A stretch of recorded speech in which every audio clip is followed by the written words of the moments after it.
Според програмата за 2021 година во набавка на нови возила на ЕПА Комуналец, мисля, че Никола е веќе меѓу последните набавки кои што ги имаме за оваа година.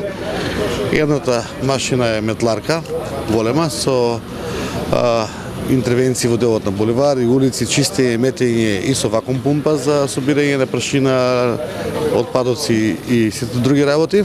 Второто е машина камион самоподигач за индустријски контейнери од 5,5 метри кубни, кои што има можност и до 2 контейнера да носе.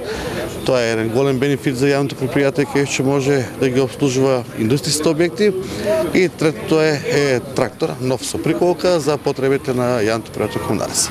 Целокупната инвестиција е околу 7 милиона денари од собствени средства на јавното предпријатие Комуналец, така да со овие набавки, со модернизација на предпријатието се дига и хигиената во градот, меѓутоа и можноста да јавното предпријатие што побрзо одговори за потребата на граѓаните и за нивните секојдневни интервенции кои што ги имат во делот на дефекти, во делот на реконструкции, а најбитно од се е дека јавното предпријатие е во добра кондиција и покрај тоа што успеавме на 2 пати да ги покачи платите со 10%, сме во добра финансиска кондиција, домачински се работи, очекуваме ноември, октомври на крај ако успееме уште еднаш да ги подигнеме платите на општите работници, така да одиме во добар правец, домачински правец и едно од ретките предпријатија кои што во цела држава функционира нормално, ликвидно, без никакви тешкоти.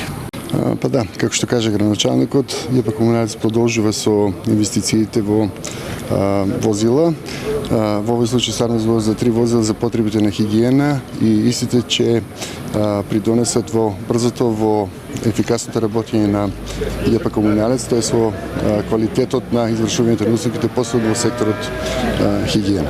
Имаме уште некои возила предвидени во планот за јавни набавки, но во зависи од потребите до крајот на годината може би ќе бидат, може би нема да бидат набавени. Значи се зависи од потребите на ЕПА Комуналец.